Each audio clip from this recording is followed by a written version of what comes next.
Good morning, good evening, depending on where you are in the world, and welcome to this week's session. Before we dive in, I just want to check that the technologies are working. Just give us a hello or yes in the chat box. You'll be able to see Terry, Mike, Jenny, myself, and Don on your screen, and hear us as well. If you give us a hello in the chat box, just to let us know that everything's working. And then we are going to get started in just a few seconds. Cool. So this type yes in the box. Hi, Alex. Hi, Andy. Hi, Perry. Hi, Michelle.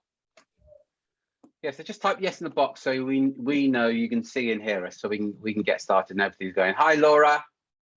Yeah, just coming in, just checking the sound and visuals first of all. Just if you can hear us, give us a hello in the box or yes in the box, just so we know that it's working for the majority of you. Hi, Debbie. Hi, Mark. Yeah, so just type Y or yes in the box so we know we're good to go and we'll get going. Hi, Tom.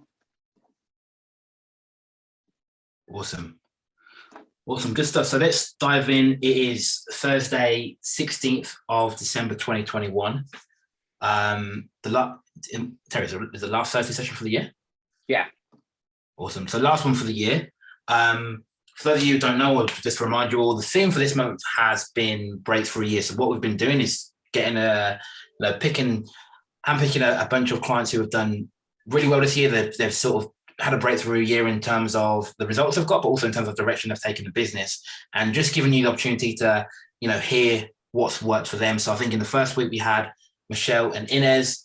Last week we had Dan, Nick, and Jeremy. And this week we have got Mike Merritt, Jenny Valance, and Don Alexander just sharing their story, their journey, things that have worked well for them this year, things that haven't, and what they're going to do going forward. So Terry, I'll hand over to you. Excellent. So thank you very much, everybody, for joining us. We're great believers that, let's look at it in a way. If one recruiter, despite the pandemic, can do exceptionally well, you can argue, well, there's an element of luck there. If two can do it, you think, well, maybe the two people are lucky. The fact is, some recruiters during the pandemic really struggled, and others, their business actually grew. So what we know is if you do what successful people do, you'll kind of get what they've got. So the purpose of the last 3 weeks, where we've just interviewed owners and directors of recruitment firms from around the world, where they've just shared what they've done. You've heard from guys who are getting 30, 40 meetings a month, every single month with hiring managers. Last week, you heard from guys who've already got their Q1 sorted and are literally working now towards Q2 of next year. But if you go out there and read the stuff on social media, recruiters tell you there's a shortage of candidates, they can't get the fees they want, and whatever. So really the purpose of these calls, where we're talking to guys who've actually done it, is for them to share what they've done, and we encourage you to model success. We say it all the time, if you do what successful recruiters do, you'll get what they've got. And also for you new guys, ask any questions you want to ask these guys about what they've did. These you're kind of getting a moment. These are just regular guys. There are rumours that these are the likes of Mike Merritt walks on water and that sort of thing, and Jenny's an angel and Don's a genius. They're not true. They're just idle rumours. Mike's a kind of demigod here, and Mike could have been an actor. For those that know that Mike. It was a toss-up between Mike Merrick and Michael Caine for some of the roles that came up many years ago, but we'll talk about that some other time. But look, without further ado, let's get into it. So what I'm going to do, I'm going to ask each of them the same question. As I ask the questions, if you've got any questions, just raise your hand in the chat box, or ask the question in the chat box, and we'll come to you if that's okay with you. So then asking them the same question. So we want to go back to last year. So this time last year, certainly in the UK, we had what was then being called November time. It's called the second wave of the pandemic, and I think it's fair to say we all sat there thinking, "Oh shoot, now what? Now what's going to happen?" Because there was talk of further lockdowns. I remember having coaching sessions with you. I remember distinctly, Jenny, having a coaching session with you. I can't repeat some of the language that you came out with at the time, but it was things like, "Oh, yeah." It was things like, "Oh, flipping heck, it's going to be tough." Tough. Yeah, put it lightly. Going forward. But what's interesting is that, you know, you guys did stuff. So what I want to do first of all is check in as to where you were last year. It's the same question as to where were you last year, and how were you feeling, and how did things look this time last year? I'll start with Mike, then go to Jenny, and then Don. I think at the end of last year, if I go back before the end of last year, if I go back to March 2020, when the world starts going into lockdown, I had a coaching call with Terry, and I'd said, what the fuck am I supposed to do now? I said, to go and furlough myself for the next 6 weeks, 6 months, however long it was going to be. And he said, no. He said, just continue doing what you're doing. And I did question it at the time. But I did what I was told to do, basically because I didn't know any better. And between March and September last year, the amount of activity that I put in was probably 40% higher than where I'd been the previous year. Our marketing budget increased by 30%. And I was getting to the end of September thinking, shit, is this working? Because I'm putting all of this activity in, I'm speaking to people day in, day out. And we had a couple of little bits and pieces coming out throughout the year. And as it came at the end of September, I'm thinking, crikey, you know, Christmas is coming. And then in October, it was like the floodgates opened. We picked up 4 projects between September, end of September and the beginning and end of December last year. So the end of last year, although I guess the first 9 months of last year were pretty dire, the last 3 months of last year were phenomenal and really built the platform for me to take the business forward this year. And if I look at where I finished last year, December, the calendar year to December 2020, I was 50% down on my turnover from the previous year. But I'd set myself up really well to come into 2021. And that was down to the hard work, a lot of work on my mindset. So coming into 2021, I'm in a really good place. Thanks, Mike. Thanks for that. Jenny, take us back to our coaching session, October, November, and you know, your thoughts on where you were then, how things were looking then. Yeah. So first of all, because I haven't been on for so long, hello to some faces here I don't recognise. So yeah, I swear a lot. I'm just going to put it out there. But anyway, so going back sort of this time last year, we'd had like a period, like when we first joined with you in that September, we had a good month or so. But when you first come on the course, I think the first month or so is kind of, you know, you kind of getting to know what you've got to do and all the process and all the rest of it.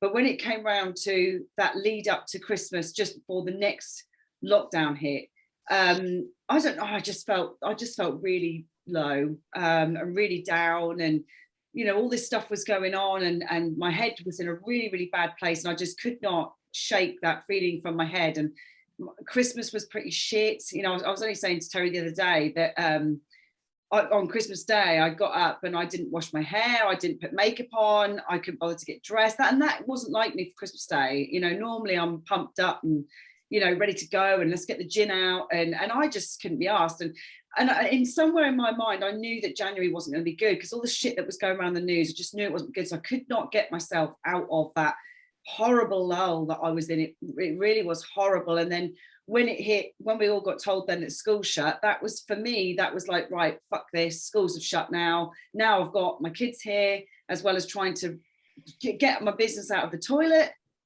So it was just like one thing after the other, and I just couldn't be asked anymore. I've lost the will in everything. I just didn't want to do it, and I was looking for jobs actually. So you're thinking of pulling out the recruitment altogether at that stage? Yeah, we were going to, because I just didn't. I guess I just didn't have the fight in me to carry on anymore. I didn't have any faith in it. I didn't have any belief in what I was doing. I was trying to homeschool 2 children at the same time that were literally driving me insane in this house. You know, I just didn't have it. I just didn't have any get up and go. I couldn't even work out. I couldn't even bring myself to do a workout ever. So yeah, it was a pretty bad place. Thanks for that, Jenny. And Don. Yeah. So how are things in the States? Yeah. It was an interesting time that I hope we don't have to go through again. For some perspective, I started with the Apex program with Terry and Mike and Drew and everyone 2 years ago, almost to the day. And I spent, like I think a lot of probably newer people to the program, a whole lot of time digesting and trying to get things out. I've called it kind of that drinking from the fire hose, trying to comprehend everything I was supposed to do. And when the pandemic started, I just, which was round about March for us of 2020, I just tried to put my head down and just focus, kind of like Mike said, on doing what I thought I was supposed to do. We finished the year flat, ironically, in terms of revenues from the year before. And so 2020 was supposed to be really more of a growth year, and we finished flat. But when you're working that hard, you know, at least I considered it working hard on the weekends, all hours of the day, to do the same number that basically you did the year before. I think, like Jenny said, you kind of start to question things and go, what the hell is going on? You know, but the trust in the process has led to an entirely different conclusion, which we'll talk about this year. And so I felt one of the biggest obstacles was working harder for what I felt like ultimately were the same results. But what I figured out kind of later on, and you know, looking at this retrospectively, is that the same results actually in a year like last year is actually perhaps a win. Absolutely. That's not necessarily a bad thing when you put it in the context of something that was completely out of all of our control. And so staying with you, Don, hindsight's a wonderful thing, isn't it? Looking back, what did you do that upon reflection, what did you do last, you know, in that time that upon reflection probably wasn't such a good idea after all, but it seemed a good idea at the time?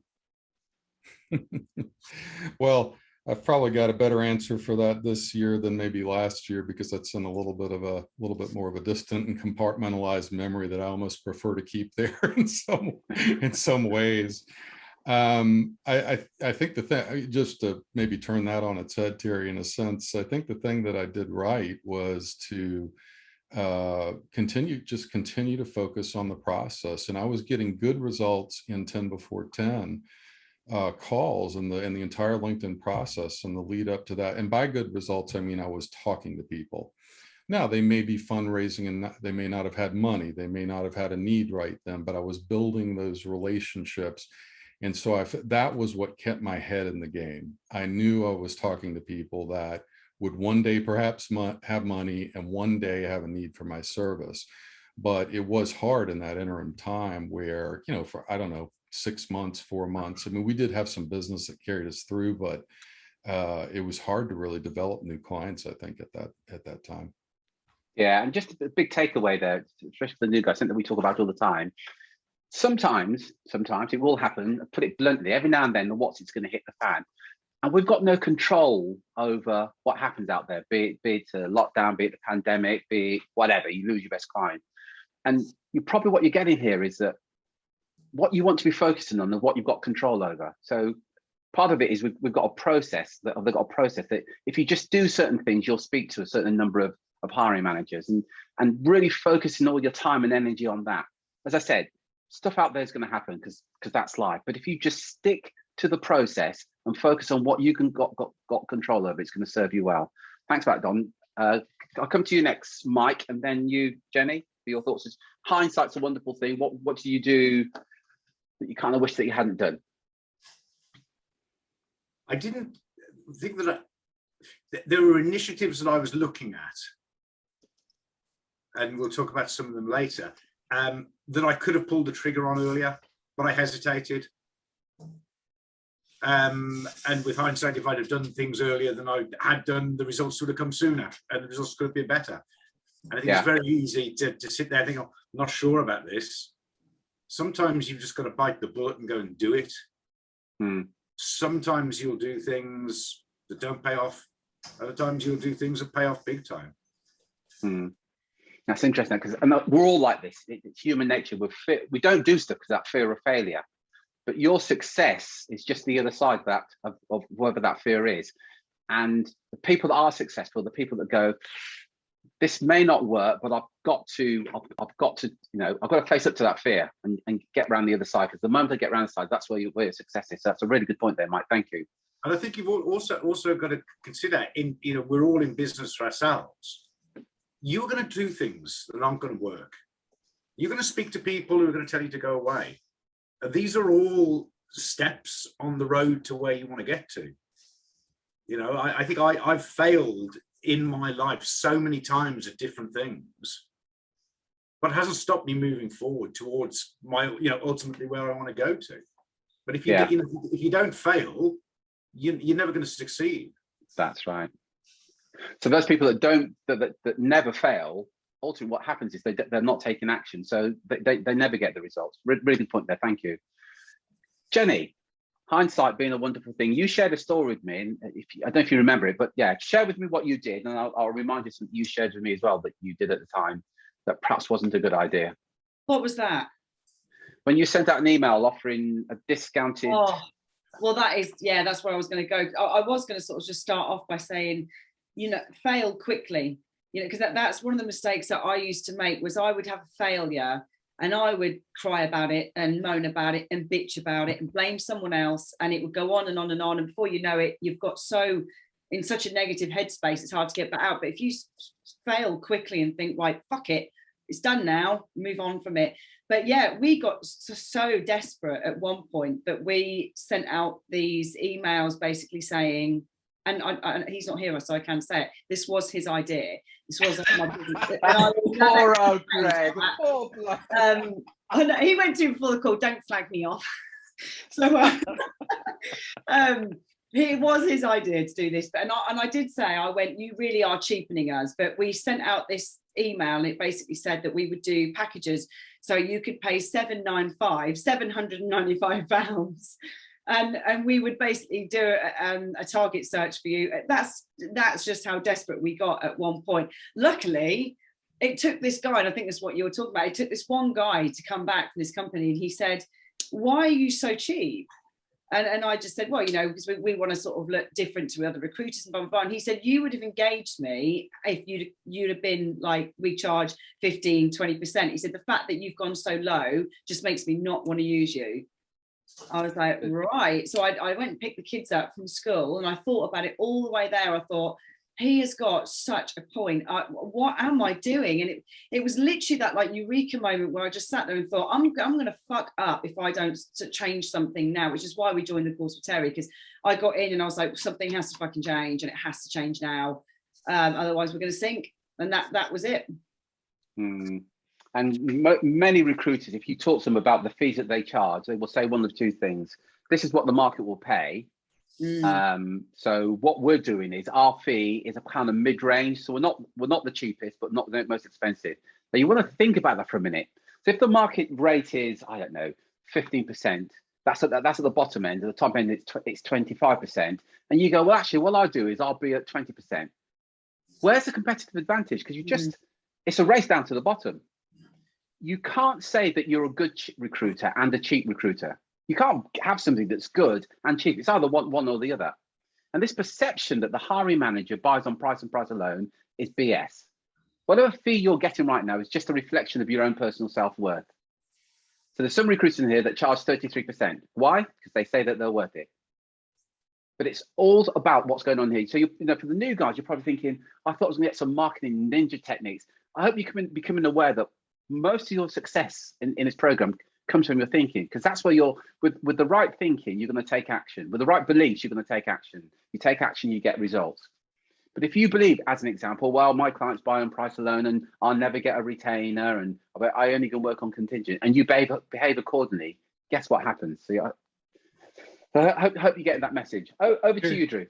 Terry, Sorry, Don. Sorry, yeah. I just want to comment briefly on Jenny's story, because I think that that resonates so much in the universe as to when you, especially when you start to move up the proverbial food chain. If you go and tell, in my view, you're bidding for a C-level search, for instance, and you go and tell them that you're at 20%, what happened to her, to me, is so likely to happen. If your pricing isn't where it should be, based on what your offer is, what you can actually do, then you're going to get disqualified on the basis of price. But it's not because your price was too high, it's because it was too low. And I think that is so important to internalize, that you can get turned away because you didn't price things according to where they might be priced, or probably should be priced, given the set of circumstances that you're dealing with. Really good point there, Don. Excellent point. And added to that, a lot of recruiters out there saying there's a shortage of good quality candidates. Again, think about that statement. There's a shortage of good quality candidates, but your client's driving down the fee. The law and supply and demand then dictates that your fee goes up, not down. So again, there's no logic to those arguments, but what's going on there, that's the emotional decision that the recruiter makes. Or, there's a shortage of candidates and I can't fill all these roles, and well, you're probably working on too many roles, your fees are probably too low. How would it be if you were to work on less roles on the retained basis, or exclusive for cancellation, but a higher fee? Because then ultimately you would work less and earn more. Really good point you made there, Don, as well. Thank you. Drew.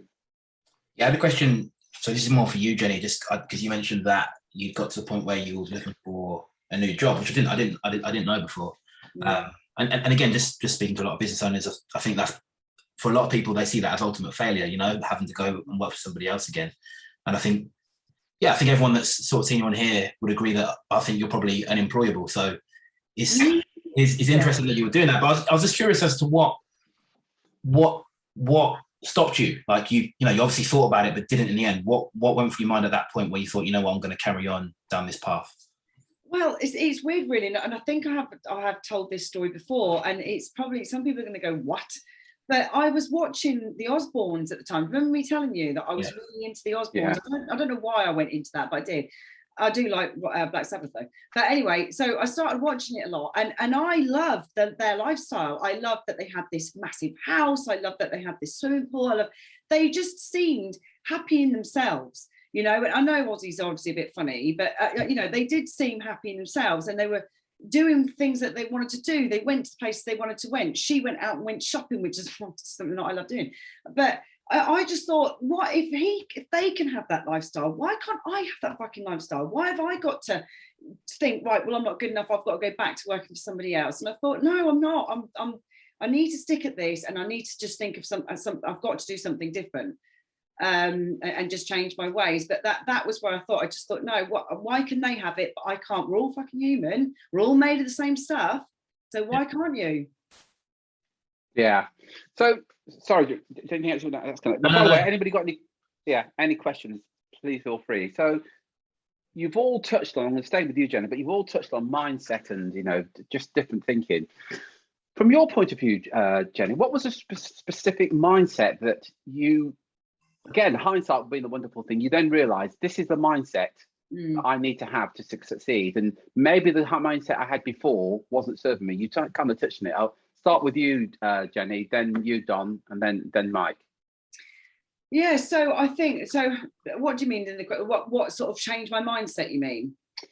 Yeah, what was the specific mindset that you realized you needed to experience some of the success that you've had? And we're going to share some successes a bit later on. But yeah, I'm interested in your mindset first of all. Yeah, it was more. I knew I had to stop blaming things. I knew I had to stop looking for answers. I knew that it was my mind that was holding me back, because I was always looking for someone to blame. I was always looking for something else. Another situation, I was always making excuses for things not happening, like, oh, it's nearly Christmas, so no one will want a fucking call, and that is what you do, isn't it? You get near to holiday periods and you think, oh yeah, but everyone's on holiday, and it's bullshit. So I knew that in my mind that I had to I had to get away from that negative. It was just, everything was just negative. And I knew I had to make some massive changes to try and, bring myself. But I knew that was the one thing that was stopping me. It was because my mind was just in the gutter. And I was just so low. That's the thing. I was, it was just such a bad place to be. And yeah. So what I get from that, one of the things that you then acknowledge at some level, that you had to take 100% responsibility for everything that was going on in your life, and start pointing the finger at everybody. And again, we talk a lot about this, about taking responsibility, because the moment that you take responsibility, what you're saying at some level is, I can do something about it. The moment you point the finger at somebody else, you're playing the victim, whether you like it or not. Whether somebody has pissed you off, whether the client hasn't returned the call, whether the candidate has ghosted you, whether the client won't pay the fee that you want, you start pointing the finger at them, you're playing the victim. The moment you say, actually, do you know what? I take 100% responsibility for what's going on here, it means that at some level you can do something about it. So one of the things I got from that, Jenny, was accepting 100% responsibility.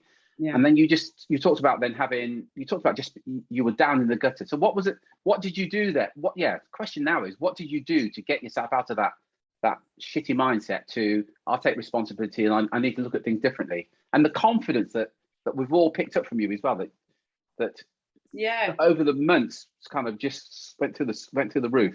Well, that's it. And I think that the eureka moment for me was I bought that book, The Morning Miracle. So a mistake I made as well was I stopped coming on the calls for a bit, which was one of the biggest things I shouldn't have done, because that was, I'll go on to the calls later, but that was the thing that used to start to pick me up. But I bought that Miracle Morning, and I realized that in my life, for me to achieve what I wanted to achieve and get in the right mindset, I needed to have a routine. I needed to have structure. I needed to have a way in which I did things throughout the day. And when I read that Morning Miracle, that is such, I know I've talked about this book before, but honestly, for me, that book was a game changer, because I structured my morning from 6 o'clock in the morning right up until the kids got up, and then I started to get the kids ready for school and all the rest of it. But I knew that I had set things to do in the morning. I had to do them in that order. And do you know what? By 8 o'clock, I felt amazing. And I thought, yep, I'm ready to crack on with the day. I've already got loads of stuff done. My mind's in a fantastic place.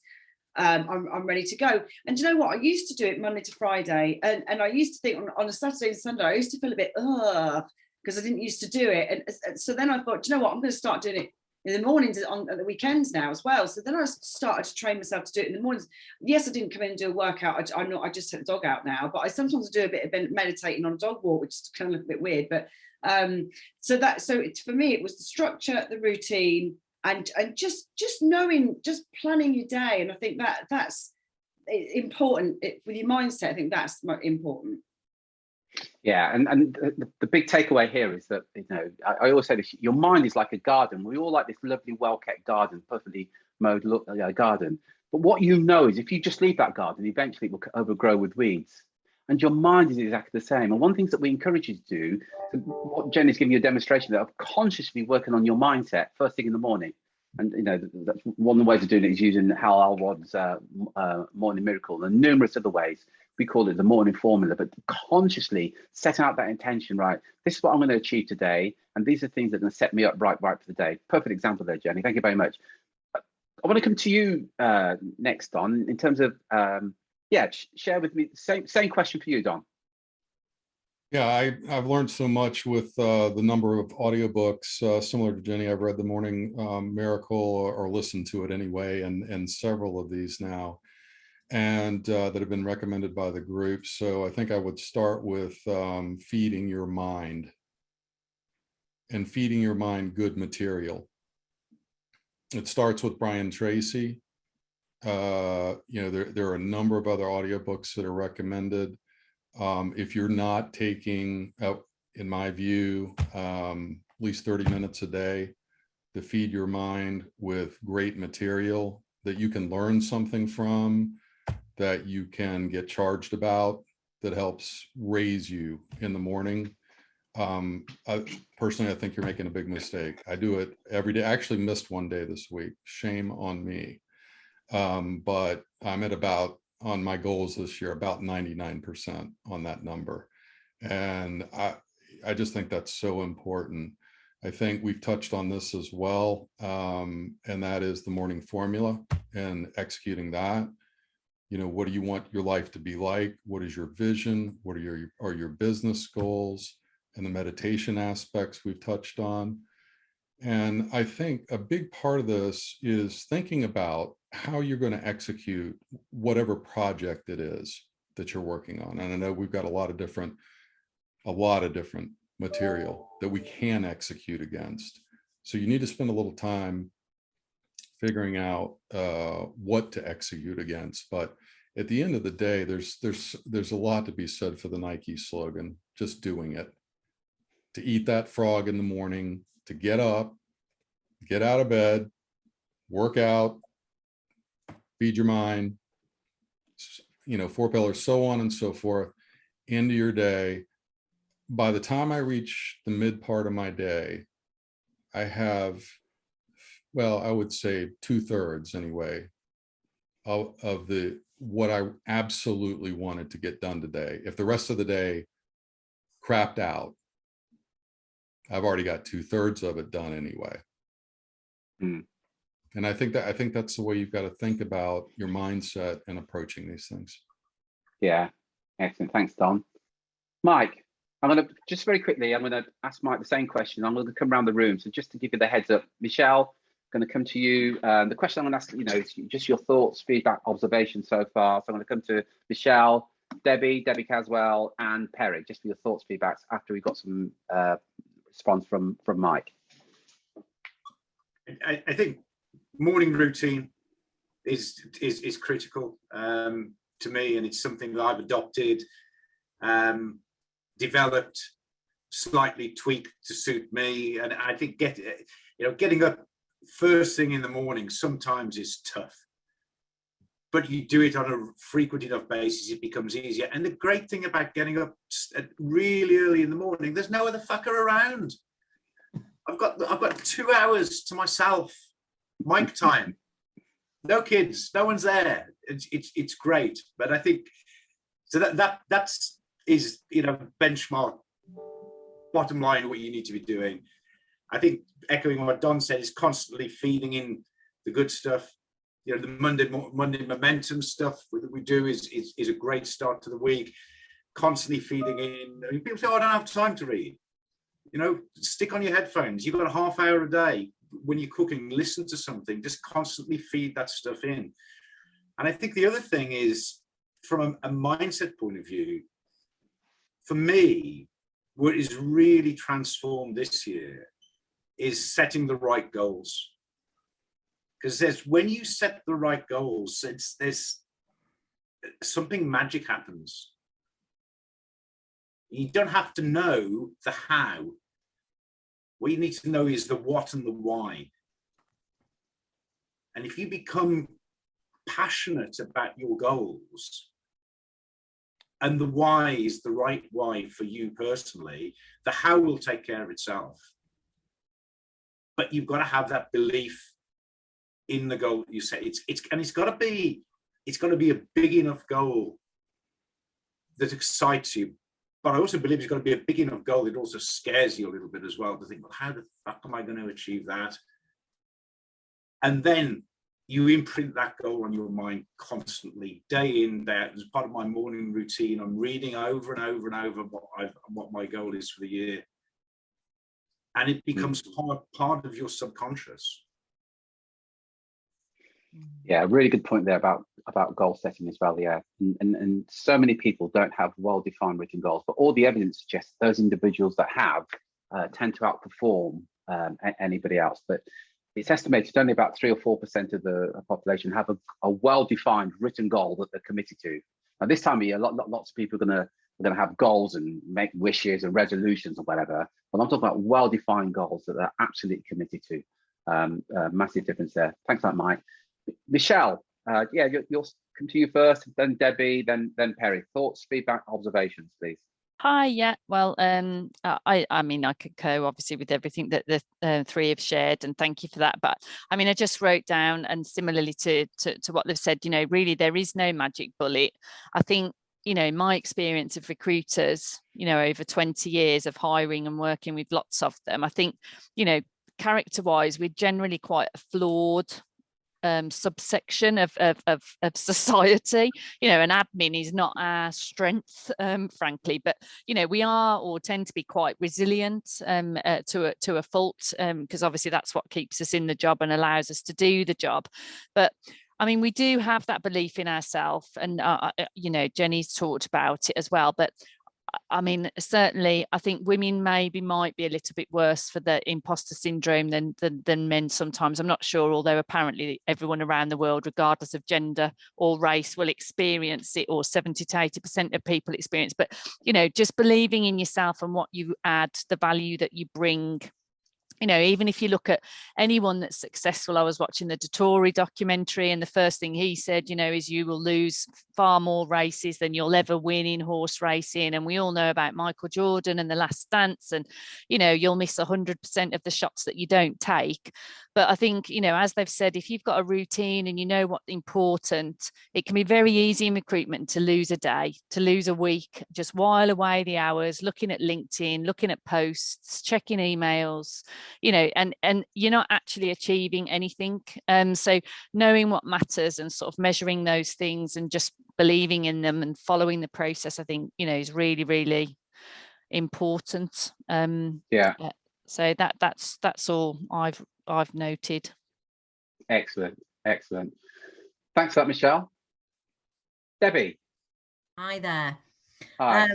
Yeah, I mean, not a lot that's different, really. I think, you know, for me, you know, and it's great to hear people saying those things and just almost reinforcing what you're doing and what you're thinking. I think, you know, for me, just that positive mindset, you know, and being totally honest, you don't have it 365 days a year. I think we all have those bad days, but, you know, having that positive mindset and belief, you know, for me, sort of setting a plan, and I've always been a big goal-driven person, and, you know, committing your goals to paper and sharing them with somebody, I think is the key. Keeps you very honest, it keeps you real, it keeps you focused on what you initially started out to do as well.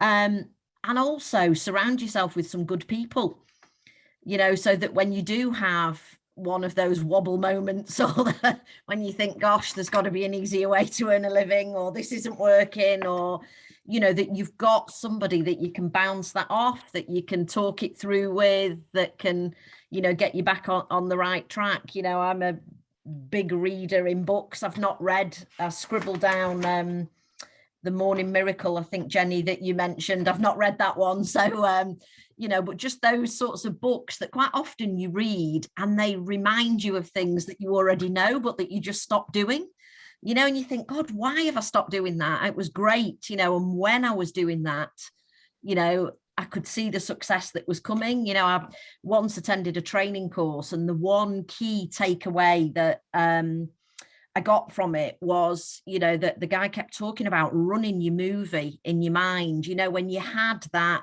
great period of success and everything seemed to be going well, you know, what were you doing? How were you feeling? How were you approaching things? You know, what were you doing differently? And when you hit a bit of a trough, to go back to that moment and run that movie in your head so that you could think, oh God, I've stopped doing that, or I've not been doing that, or that's why it's happened. So yeah, and like you say, Michelle, there's no magic miracle, is there, to 3 steps? I think it's just making sure you've got those cornerstones in place and you keep coming back to them when you go off track. Yeah, great. Thanks for that, Debbie. Some really good points there. Just remind me, there's another personal development guru, a chap by the name of Jim Rohn, who sadly passed away now, and he one of his great quotes was, you will earn an average of the 5 people, your 5 closest friends. And if you want to improve your earnings, make sure you're associating yourself with people that earn a lot more than you. And, you know, one of the feedbacks we get from these group meetings is that what it does do is it gets everybody to raise their standards, because, you know, guys come into these calls and they're sharing, you know, doing $1 million a year or getting fees of 60, 70, 80,000 fees. And you're kind of thinking, wow, if they can do it, why not me? So I thought it was a really good point that you raised there, Debbie. Perry. Hello. Hello, mate. How we doing? All right? Yeah, good, thanks. Good. Yeah, thought, Yeah, I mean, sorry, can I just stop a minute? The tie. What? I almost didn't recognise you. What's that all about? I've gone festive. So Is that yeah, I was at Harry Potter World last Tuesday. So this is my photo from Harry Potter World last Tuesday, and then this is a Gareth Southgate polo shirt jumper. So so yeah, I've gone. He's not having a party. No, it's no party. Just that's it. Just me. Look, it's just me and some fake food.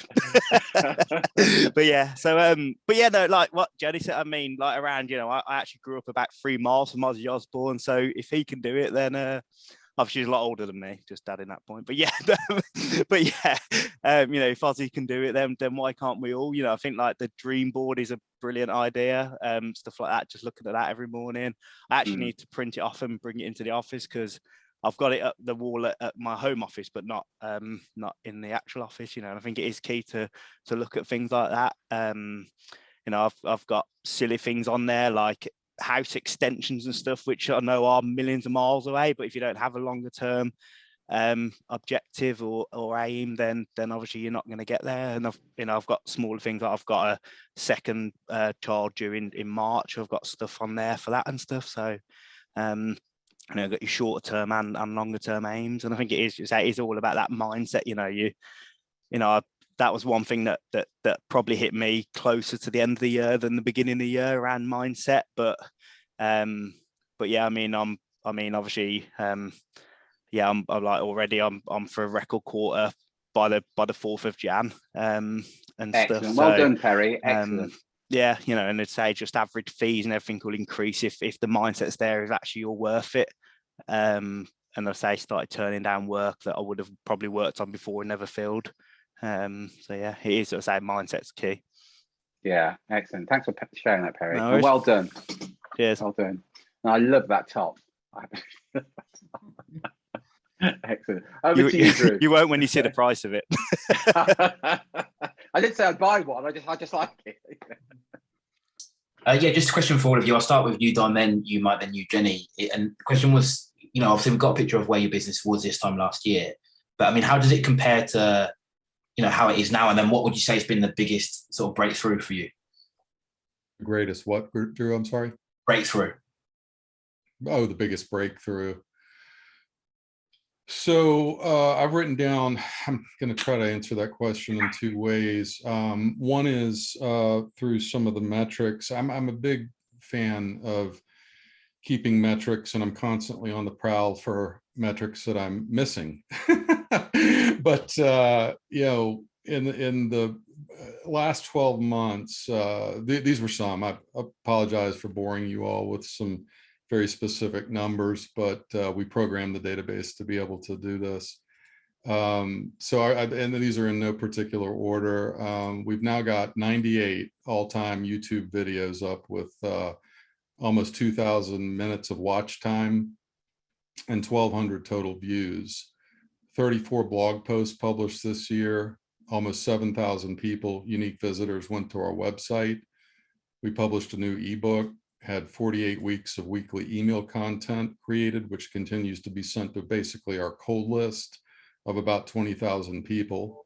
556 10 before 10 connects, 81 triage calls, 35 sales calls, 18 proposals, and 108 first-time meetings booked for this year. And that resulted in, and I'm gonna hate to confess this, but we're just shy of what I had hoped we would be at this year. But nonetheless, it was a 40% increase over 2020 in terms of revenues. So, I finally feel like we're getting to the point where that omni-channel approach and positioning within the market. When I first started this program, one of the things I remember Terry saying to me was, The sound's gone, but did my sound go out? I can hear you. oh, is it? It might be me. Apologies.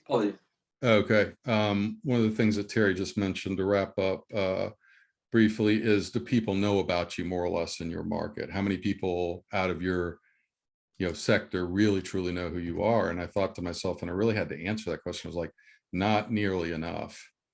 And so a lot of the last year to two has been spent really getting the word out. And I think that's culminated in what I think is going to be a pretty amazing quarter heading into the first quarter of 2022. So. Awesome. And yeah, same question to you, Mike. I feel somewhat ashamed. I always hate following Don on these questions because I couldn't tell you how many blog posts we put out, but it's been a lot. I couldn't tell you how many first meetings we've had, but it's been a lot. I mean, in terms of, if I look where I am from a turnover point this year as to where we were last year, there's been a 350% increase in turnover. That hasn't been easy to achieve, but we've got there. That's put us in a position where I remember having a conversation with Terry at the beginning of last year, and he was speaking to someone who said, "Well, I've now got, I don't have to worry about the pandemic. I've got 12 months worth of income in my bank. I've actually got 12 months worth of cash in the bank," which is a lovely feeling, and a feeling of, gives you a certain feeling of security. Well done, Mike. In terms of, I think it is very easy in some instances to push your turnover up. At the same time, you've got to be mindful of your profitability. And one of the things I've been cautious on this year, apart from a couple of personal treats, what I've rewarded myself, of keeping a tight rein on our expenses. And whilst turnover's gone up 350%, profitability's gone up 900%. Wow. Wow, that is friggin' awesome. Well done, buddy. And that's by maintaining tight control over the costs of the business. Wow. So, and again, it's not been easy. It's been a hard year, but it's been a great year in that respect. That is fantastic. Well done. And just for those, some of you may remember this. Mike was complaining about having to buy his kids a meal. I said, some of you remember that conversation. He wasn't having to buy his children a meal, but you've got no excuse now, Mr. Merrick. No, seriously, mate, absolutely fantastic. I don't tell him anything. Well done.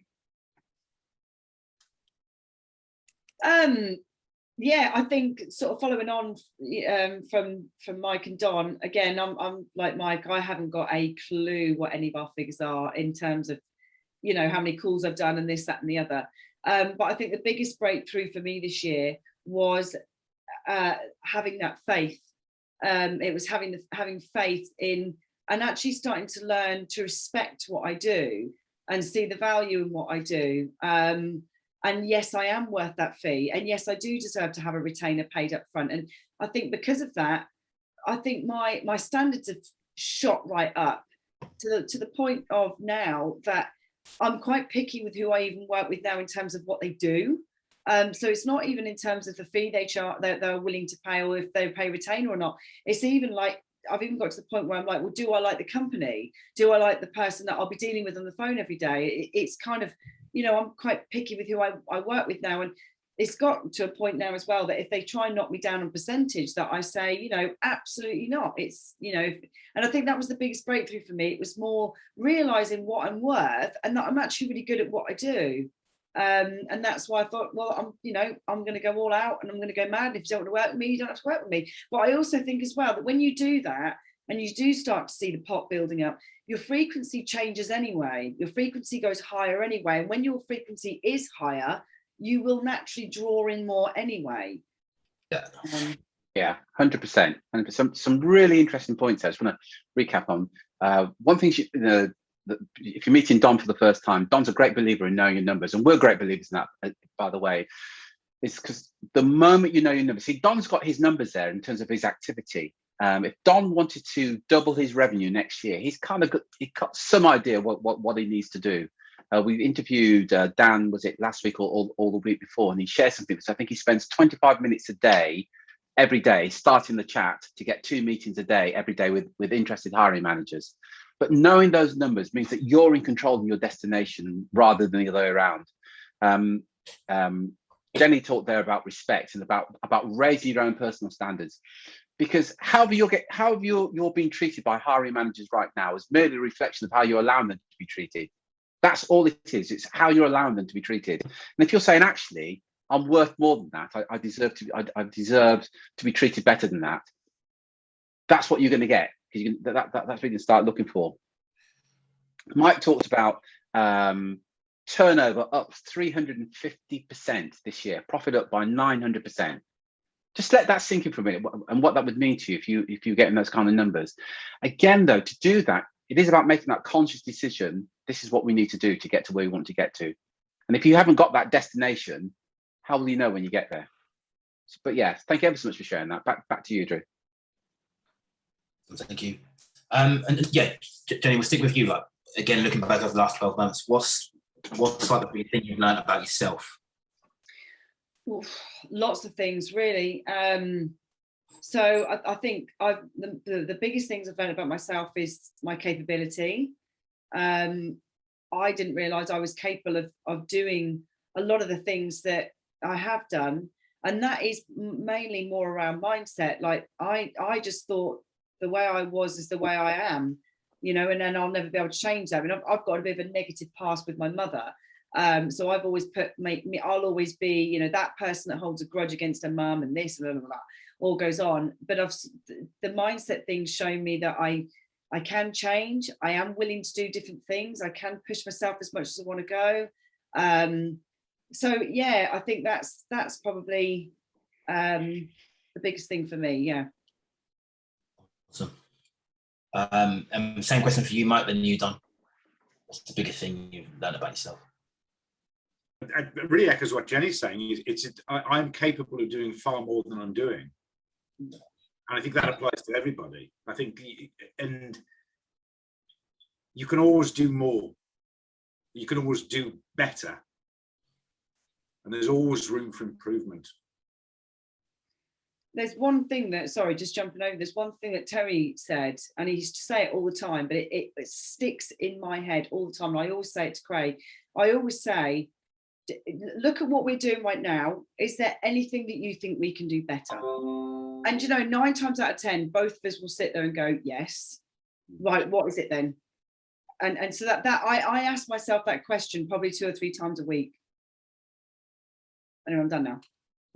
Awesome. Thank you. I think the themes are pretty synonymous here. I thought about 2 things with respect to this, Drew, and one is for this year in particular, that I can handle things in a calm, collected manner when I'm focused.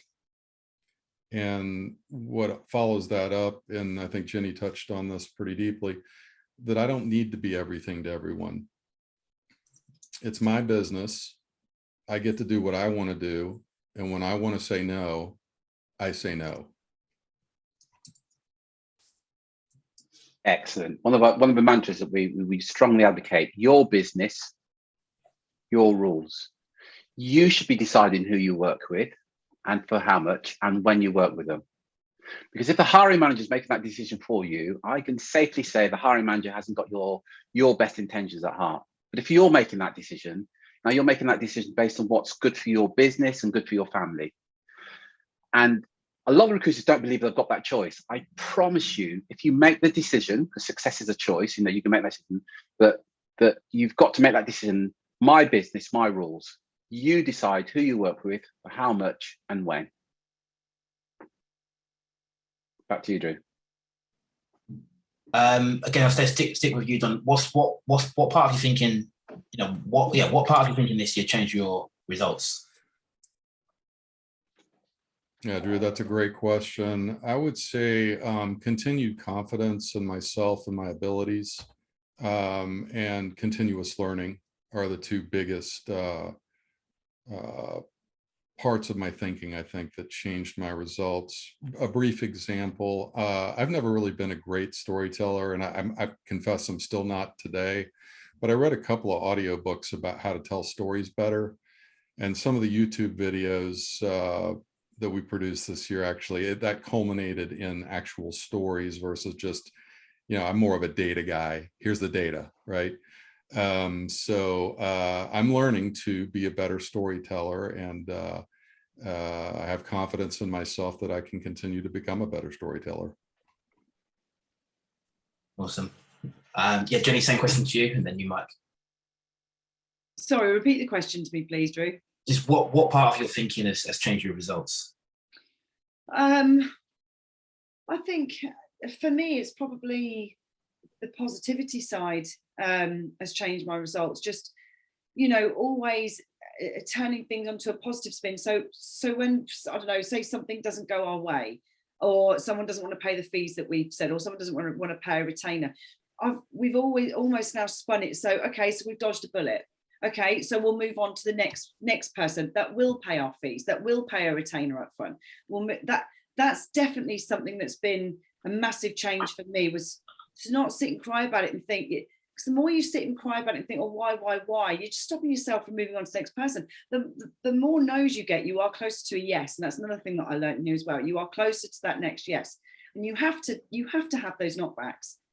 So for me, it's the get on with it, cry about it, deal with it. Give yourself 5 minutes. That's what I've learned recently. If something doesn't go my way and I don't like it, I give myself 5 minutes to have a good old bitch and a good old moan. I'll swear at people, and Craig will have to leave the room and all the rest of it. But then after that, put it down, move on, get on with the day. Excellent. For you, Mike, same question. I think it's not one thing. It's a series of different things, but I think it's self-image. If there was one thing, it's working on that I've done this year. I've worked on my self-image in terms of how I view myself. Because if I view myself as someone who deals at a salary level, it's going to be very difficult for me to go and be somebody who deals at board level for global corporations. So my self-image now is me as somebody who works at C-suite level with global organizations.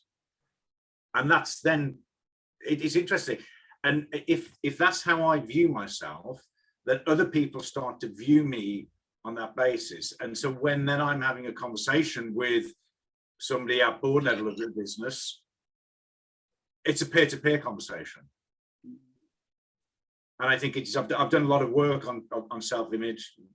And it's something that I think you don't just do it and then stop. It's a process that's ever evolving. It's a process you need to keep working on. Yeah.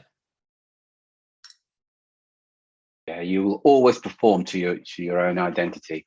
So if your identity is you can't get higher fees, you can't get retainers, and you can only work with shitty clients who don't value and respect you, guess what's going to happen? But by the same token, if your identity is you only work on retained basis, you only get higher fees, and you only work with clients who value and respect you, that's what you're going to get. We will all perform to our identity. And Mike, just sticking with you, what's been yeah, you sort of explained like the biggest thing in your thinking of change and your biggest breakthrough. So the 300% revenue, 900% profit. What's been what has been responsible for that in terms of an activity or set of activities that you've done?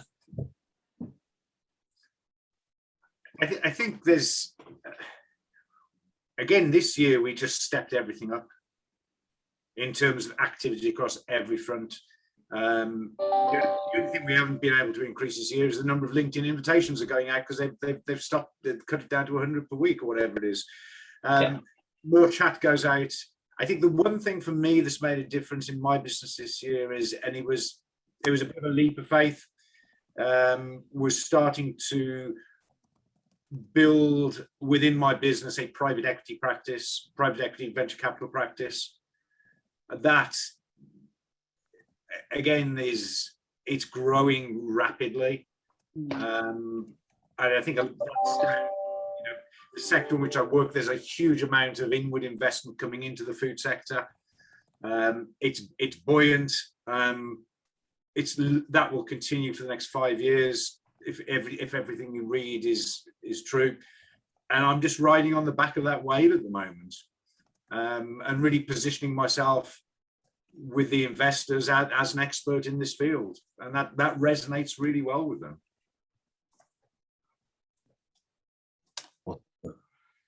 Awesome. And yeah, Jenny, same question to you. I'm doing really bad. Can I? What's the question? Yeah, just so like you sort of went through your biggest breakthroughs. I was sort of keen to know what, you know, you talked about the mindset side, but what activity did that translate into, you know, day to day? How are you getting these results? Yeah, so it's a little bit like Mike. It was just stepping my game up. You know, I'm a big fan of messaging. You know, so I will set myself a time every morning when I sit down, and I will literally have, I don't know, 1 to 2 hours. It does sound quite a lot. It really does depend on what else we've got going on as well. But in terms of headhunting, but I will set aside 1 to 2 hours where I just message, and that for me does actually work really well. But in terms of the connection thing, what I find works really well, and again, you can't just do this for a day and then it happens. You've got to kind of structure how you do this, and even maybe have a little bit of a spreadsheet. But any companies that I really want to work with, or I come across and I think, oh, I like them, I go on and have a bit of a nosy around their profile and maybe comment on something, and then a couple of days later I'll go back and do it again. So I try and make them ask me to connect. Now, it doesn't always work, but a lot of the time it does work. So I'll go on, I go, I fell in my trap. So anyway, I then connect, and I haven't used the connection, which is quite good. So you're just sort of leaving that level of curiosity there with them. So that does work with connections. But yes, messaging for me works particularly well. Campaigns, I mean, we send one out every week regardless. I can't say we've had a massive you know, reaction from them. However, but people do know who we are and what we do and what we're all about, and we try and keep them very, very thought leadership of the industry. We don't talk about recruitment because, let's be honest, no one gives a shit about the recruitment. We try and talk about what's going on in their industry, you know. And anyway, so yeah, that's my answer. Yeah, so just staying with you, Jenny, is this on LinkedIn? Are you doing this chat? Yes, yeah, only LinkedIn, yeah. Okay, excellent. So look, there was some new. Don, same question to you. Oh, sorry, Don, I didn't really answer. My apologies. No, that's okay. I'll be brief. What I think more recently, anyway, the recent part of this year, what's been transformational is really having a good think, and Jenny touched on this, I think Mike has as well, but having a really much better handle on our ideal target client profile. And I think what I did early on, the lesson was a little bit more of a scattergram approach, still within our sector, but, you know, again, kind of that trying to be everything to everybody, and it just doesn't work. So what I've been doing a lot more focus on over, especially the last few weeks and heading into next year, has you've seen more posts from me about, on our group about who can take on these other positions, right? That's as a direct result of me of having a conversation with someone. I get 2 or 3 of these a week. We don't do that. You know, I'm sorry. I'll see if I can find someone for you who does. You know, so it's just being crystal clear. So. So staying, I'm going to ask you all the same question. And the question is this: approximately how many decision makers would you physically speak to in a month on average? So I'll come to you first, Mike, then you, Jenny, then Don. How many new decision makers? So they're not people that you already know, not that you've done business with, rather, but people that you've never done business with. How many new decision makers would you speak to a month, Mike? Between 20 and 30. Between 20 and 30 new decision makers every month. I wish to ask on the question, because you could give you an exact answer down to the decimal point. So that's why I'll come to him last. Thanks, Derek. So, coming to you next, Jenny. How many decision makers? And look, just before you go on to Jenny, look, just be aware of something there. About 30 decision makers. If you want to know how to get a 900% increase, 30 decision makers a month, every single month. The average recruiter that was in addition to those are people that I haven't spoken to before as a result of generation. In addition to that, there's the chat activity and the email activity that's going out to my existing network as well. Yeah. Because the biggest problem most recruiters have got is, it's not that they're crap at recruitment, but they're crap at getting conversations with decision makers in their market who have a need for what they do. You see, you can be the best recruiter in the world, but unless you're speaking to your decision makers at the right time, it's kind of pointless. So just make a note of that 30 in Mike's case. How many do you speak to, Jenny? How many decision makers would you expect to speak to, new decision makers in a month, every month? Yeah, so I would say it's probably about the same. I'd probably say it's between I'd probably say it's around 40 a month. And, you know, sometimes they turn into things and sometimes they don't. But the way you've got to kind of look at it is that they might not have anything at the minute, but you start building those relationships. And I tell them that as well. You know, if they say, well, I haven't got anything right now, when we're sort of on a messenger chatting, and I'll always say, well, I don't want to talk to you right now and get a role off you now, because that's not the sort of role that I want. I don't want a role that you're desperate to fill. I'd rather us build a relationship and you give me a role when you're ready and everything's lined up and ready to go. So yeah, so like I say, sometimes they materialize, sometimes they don't, but it's just building those. And then it's also about filtering out, isn't it? You know, it's the filtering. You know, sometimes I'll have a call and I'll think, this is going to be a waste of time, and sometimes it is, but then you kind of filter it out, and then you kind of start knowing that when you're messaging, you start knowing, you know, is it worth pushing to get a call with? And yeah, excellent. And just to be clear on this, just for the new guys, there's no cold calling. In fact, we advocate that you should never cold call anybody. So these are conversations with interested hiring managers who Mike, Jenny, and Don know when they speak to them. So sorry, I'm already smiling at just asking you the question. How many decision makers do you speak to? Do you speak to a month, Don? I'm going to confess to everybody, I don't have that answer right now. What I did was I broke out the calculator. I had to break out the calculator because I haven't done this yet. If you had asked me the question, how many 10 before 10 calls do I have per month? The answer is 46.33. 10 before 10 connects. Now, how many of the so you threw me a curveball, Terry, and said how many of those are new? And I don't know, half, maybe 3/4. So now I've got a new metric I got to add for the next go around. Drew, are we recording this that Don didn't know his numbers? Can you imagine? This is going in the Facebook group. Don didn't know his numbers. So I didn't he know actually my said, numbers. I don't know. Don't know. Excellent. But before we come to an end, it's a question for you three is this. There's some new guys in on this call. What's the one piece of advice you'd give to somebody that was just joining this program that you wish somebody had given to you when you joined? I'll stay with you, Don, Jenny, and then Mike. I think the biggest piece of advice for someone who's a newer entrant to the program that I would have given myself is there is a lot to learn. And I used the framework of drinking from a fire hose earlier on. Deploying a multi-channel strategy takes effort. A lot of blood, sweat, and tears, and it takes time. So my biggest advice, and I think we've heard this from some people in some of the earlier calls that we've done too, is read about the activity that you want to do and get going on it quickly. Okay, so there's no substitute for deployment, even if it's not perfect deployment. Compile a list of the other activities that you want to do. You've heard about a lot of those, I think, here on today's call. Consider how you're going to implement them. Do a process map. Get the tools you need and just do it. Okay. Don't get stuck into reading everything before implementing anything. Good shout. Really good shout. Excellent. Thanks, Don. Yeah, I would say the same. I would say don't hang about. Start doing things immediately. Even if you're not sure, start doing things immediately. You know, wing it till you win it. I think it might be Michelle actually said that, and I remember that from months ago. So I literally do that. But yeah, have faith in the process, trust the process, have faith in yourself.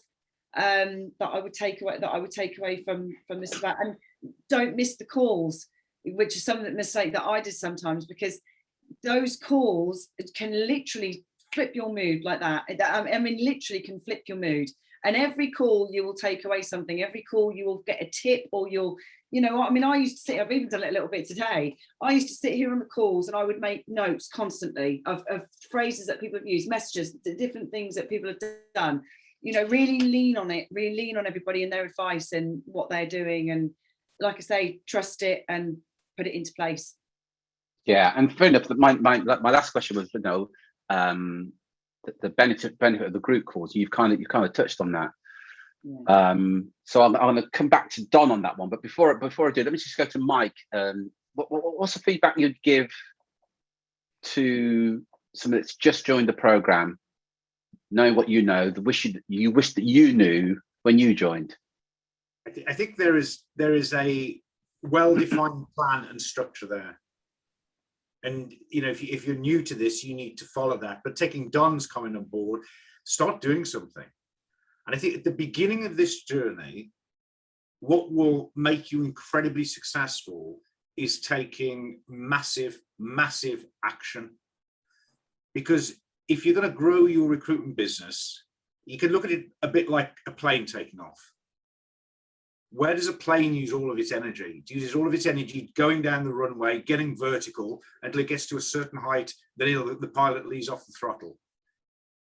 You need to get to that height before you ease off the throttle. And so you need to start doing things and putting in a lot of effort and activity. Exactly what Dan was saying when he was on the other week, just in terms of his activity, in terms of sending out those chat messages, it's massive. But look at the results he's getting. He's doing one thing and he's doing a lot of it, and he's doing a lot of it on a consistent and regular basis.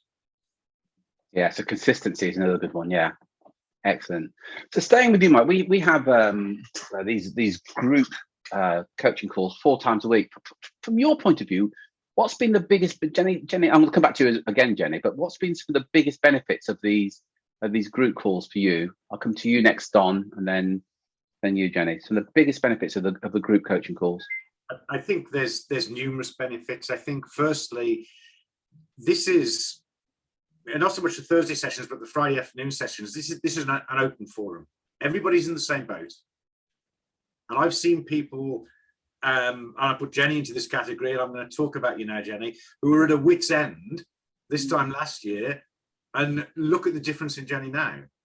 And a lot of this is about surrounding yourself by like-minded people who are supportive, who are there, and it's an open forum. You can share challenges and problems. You can share your goals, what you're trying to do, and you're never going to be judged. Whereas if you can go and talk to you can talk to your spouse, your partner, your best friend down the pub, and you say, I'm trying to do this. You say, what the fuck are you doing that for? That's stupid. You talk to people in this group, and there's that support network there. And to me, that's absolutely essential to growing your business, is having the right people around you. Yeah. Yeah, good point. Don, what would you add to that? Yeah, I'm afraid Mike and Jenny have already stolen my thunder on the answer to that one, Terry, or most all of it. But, you know, I think to summarize it, that others are willing to share experiences and help where possible, that we're all going through a different journey and are at different stages, but we all share many of the same struggles. Another one is that we're most often limited by our own beliefs. And I think the final one for me, and a very big one, is that I don't think I've been on one of these calls that I can recount anywhere where I didn't learn something new that I could go out oftentimes and deploy. So actionable advice and the ability to be a sounding board, that really resonates, I think, on these calls. Yeah, good point there. Jenny. Yeah, out of the calls, again, like I said, it's good to speak to like-minded people. I think in terms of surround yourself with people, I think for me, I used to sort of blab to my family or friends about what we were doing and what we were up to. That sometimes was the biggest mistake that I made.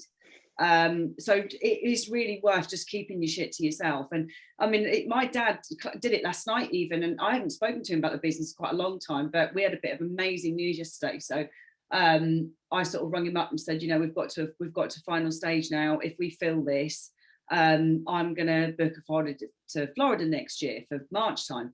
And my dad went, well, don't, because he's Broad Norfolk, don't start getting, and started going on. And I thought, oh, do you know what? I shouldn't have fucking said anything, because instantly now he's sending negativity fucking vibes all around the place.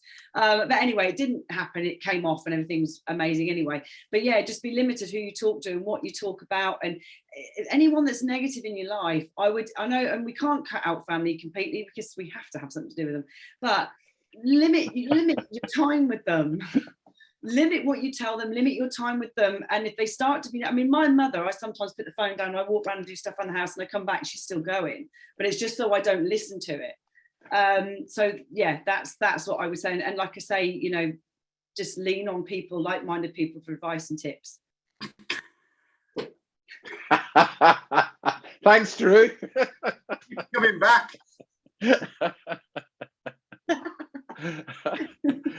Seriously, I think being a business owner, unless you're an actual business owner, most people don't get it. So whether it's your son or, you know, your relative, whoever it is, they don't always get it in terms of being a business owner. I think one of the biggest benefits is that you're dealing with like-minded people. I think the other benefit I always find with the group calls is that accountability, because you share something in the group that you're going to do. There's that very subtle pressure now. It's like, shoot, I've got to do this now because I've shared this with the group. And it's so easy as a business owner. You wake up in the morning, you think, right, I'm going to do these 3 things or these 5 things or whatever, and then you don't do them. And because you're a solo business owner, you're not answerable to anybody. It then doesn't get done, and there's no accountability. And you think, oh, no worries, I'll get it done tomorrow. And it is a lonely place to be a business owner. One that, yeah, that benefit of being with like-minded individuals. And the point that Dom made, I thought was spot on. I have a wealth of experience in recruitment, and it's very rare that I don't learn something from the group calls, you know, and the fact that people share. So we've had people like Jeremy and, well, everybody in the group, I could go on and on, who've shared tips. So they've used the chat techniques that's got them more appointments, or they've changed the terms of business so they're getting paid early. There's so many things that are shared in this group and then in our private Facebook group that you know that members get access to. It's almost invaluable.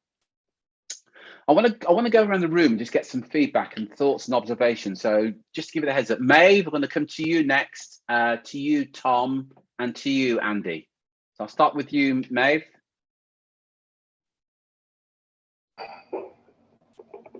Hi, I don't know, can you hear me okay? Yeah, I can hear you perfectly, yeah. How are you, Maeve? Yeah, great. I'm all right. Good stuff. Hobbling around, but all right. Great. No, first, great session and a brilliant year by everybody. Well done, guys. I'm coming to the end of my year as well, I suppose, with you, and I've increased by 50%, which has been fantastic as well. Well done. 50% increase. And can I just interject there, Mo? Because you 50% increase, but you work a 4-day week as well, don't you? I do, yeah. Well, yeah, so it's now 4.5. 4.5. 4-day week, 50%. Yeah, increase. yeah. I come well in done. and do my chats on a Friday morning, but just with the kids, and that's always what I wanted, was a work-life balance. So yeah, so I have increased it, and probably the biggest thing I got was consistency, and that I have a very well-defined way when I come in at 9, that I know exactly what I'm doing for the day. So the morning is development, the afternoon is headhunting. So I have to do a certain amount of chats a day, I have to do a certain amount of this a day, and I suppose that I'm really seeing the rewards for that now at the end of this year. Like already the first quarter of next year is probably taken care of, and I'll be building for the next year. So yeah, well so done, look, it's all about consistency, I think. And I definitely wasn't consistent before going on this course. So, yeah. Excellent, thank you. Brilliant. I said I was going to come to Tom next. I just realised there's 2 Toms, so I'm going to come to you both. Actually, I'm going to start with Tom Jager. You can hear me? Yeah, I can hear you. Can you hear me? Okay. Hi, buddy. Yeah, great. Yeah. So yeah, thoughts, feedback, observations. Yeah, it's been really good actually. Yeah, so really interesting, especially around the mindset piece as well. So yeah, I guess from a recruitment side, there's a lot of things you think about, but the mindset side probably something that I'm not really focused on recently. So I found that really interesting. Excellent. Anything else? Yeah, well, it was great to hear everyone how everyone's increased turnover and things this year. I've just wondered where that's mainly come from. Has it come from more of an increase of clients, or more, I guess, higher level of role or higher fees? What kind of been the main win for people? Well, I'll let them answer that actually. I'll start with you, Mike. So you've all had an increase in revenue. So I'll start with you, Mike, then you, Jenny, then you, Don. Where's most of your increase come from, Mike? New clients. I think this year we've taken on more new clients than we've ever done in any previous year. Yeah. Excellent. Thanks, Mike. Yeah. Jenny? The same with us. It's the activities come from the chat and from the consistency, but it is from new clients, and it is because we've put our fees up massively, and we've also put the retainer fee up as well. But yeah, it's definitely come from those, but it's also coming from people that we've been trying to get into as well, and companies that we know will pay those sort of fees. Yeah. Excellent. Thanks, Jenny. Don, where's most of your new revenue come from? Increased revenue, I would say all of the above. It started with at the beginning of the year, I told myself that I wasn't going to work on anything less than 30,000. In terms of fee? Yeah. We did have some, to be fair, we had some legacy stuff, but so we raised our fees by an absolute value rather than a percentage. But referrals and new clients were responsible for what I would say would be the great majority. Right, and yeah, thanks for that, Don. Another example there, it's come up a few times in this afternoon about raising your standards. So Don made a decision. I keep saying this, but your success is your choice. It's about the decisions that you make. So Don said, I'm not going to do anything for less than 30,000 going forward. That's a decision. Anybody can make that decision. Don made that decision. And you can see the results that he got. So does that answer your question, Tom? Yeah, no, that's really helpful. Yeah, thank you. Excellent. The other Tom Bryan, thoughts, feedback, any questions?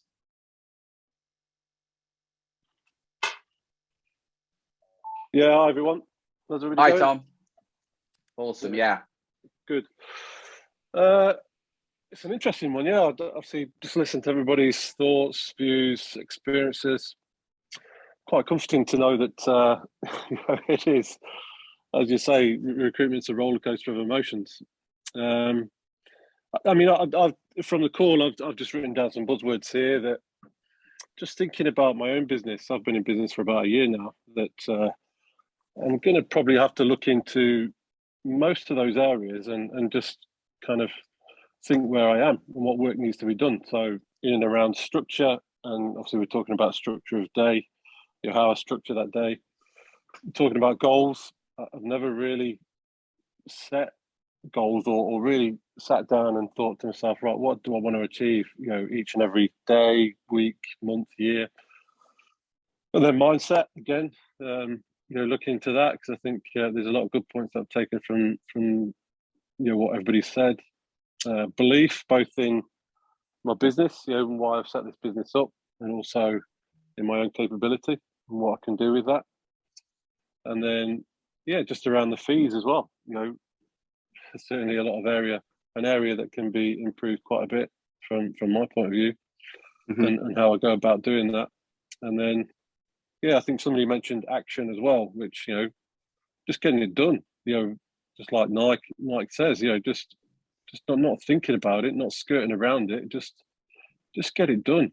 I think that's the main points I take from listening in today. Yeah, I think there's some good points you've taken in there, Tom. Yeah, excellent. Thanks for that. Excellent. Laura, good afternoon. Hey, how you doing? Yeah, great, thank you. Yeah, just be interested to get your thoughts, feedback, observation. And again, got any questions for Mike, Jenny, or Dom, feel free. Yeah, like Jenny, I swear my head off a lot as well, and working with my husband now, which has been quite amusing. But I think what what has been sort of the key themes and that's come through is really the mindset, obviously, and having that positivity, and that really does impact, I guess, in not only your own presence on calls and no doubt countless Zoom calls, etc., but it really helps with the candidate side as well, I think. And I think it's probably just as important, especially given the current market, that it is, you do come across as a thought leader and obviously someone that knows what they're doing and knows their stuff in the space. Just keen also to find out and potentially ask a question: has anybody pivoted what they focus on in terms of their market in the last while, or have you kind of stuck true and just maybe raised your game eventually? I'll go to you first, Jen, then Don, then Mike on that question. Yeah, we have a couple of times actually. So we were very general at the beginning, which I think Don touched upon earlier, which was a massive mistake, because again, people just kind of lose respect in you a little bit when you're a bit general. Then we went down the creative and marketing sector, but I mean, we were okay. We're having some good things with it, but it's a bit of a weird industry, to be honest. And people in that industry do tend to be the companies tend to be a bit up their own arses. I know it sounds silly, but they are. They're the big players. And so then all of a sudden we did a bit of research and looked into this, looked into that, and now we've changed to solely digital technology. And we're kind of doing like fintech, and we're doing everything around, so MarTech, EdTech, not so much EdTech, but everything that's around technology now. So, and that is where we just sit now. But the majority of our stuff, I would say, is like marketing, but it's MarTech. But that's where we kind of sit, and that's where we sort of think we're quite strong at with now. Excellent, thank you. Mike? I haven't changed sector. What we have started doing is in addition to the clients that we've historically worked for, as I mentioned earlier, is looking at businesses that are private equity backed, but within my sector. And I think Terry harps on about the narrower your niche, the broader your appeal. And I think it's true. I think as a small business, you cannot be a generalist recruiter because you can't be all things to all people. If you're working in one particular niche and it's well defined, you can become a thought leader in that. You can't become a thought leader in different industries. Good point. Thank you. Thanks, Mike. Don? Yeah, I would just echo Jenny and Mike, Laura. What my focus has been on is really establishing that target client profile. And it's from where, of course, we've had successes previously, and where my belief is we'll have more successes if we replicate that effort going forward. So for example, our sector is life sciences. It's a pretty big discipline if you think about all the functions that are involved with it. We've kind of pulled back on the medical device segment because we simply haven't done as much of that kind of work. We've done a lot of work in pharmaceutics, so really focusing probably a bit more in that area now. Excellent. From your point of view, Laura, does that answer your question?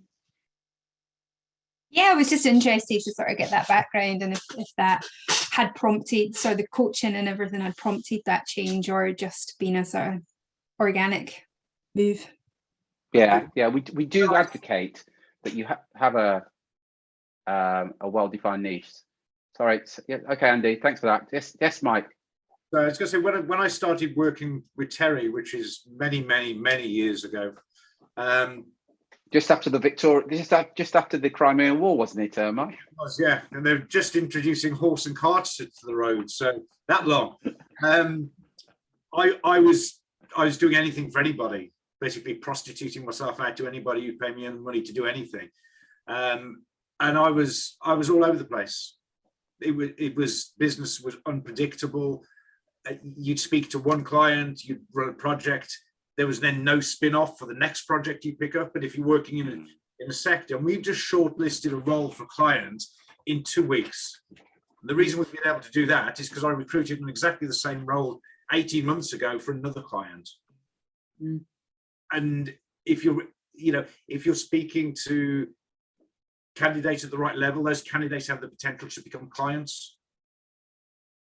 But that won't happen if you're all over the place. So one of the, I think the best decision that I made was to niche in terms of my business. And I've walked away, as Don's done, from other business that's outside of my sector that I could have easily picked up because it doesn't serve me any real purpose.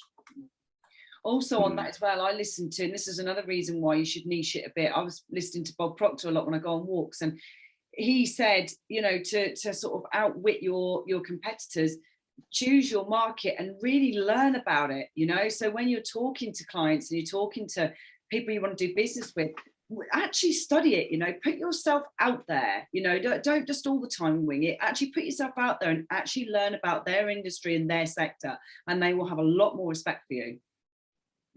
Good point. That's a really good point. Excellent.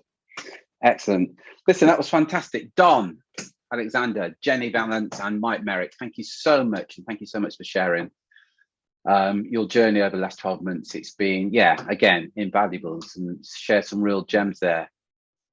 Thank you for having me. Thank you.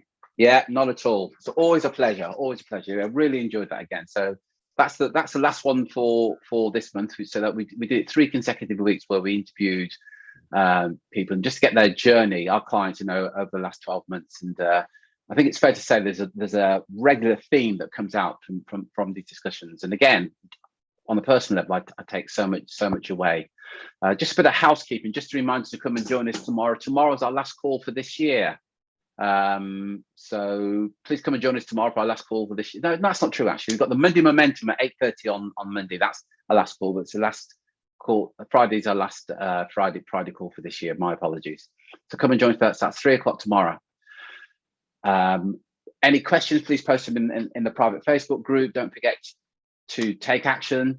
Again, thank you very much. Until next time, folks, take care, take action, and be relentless.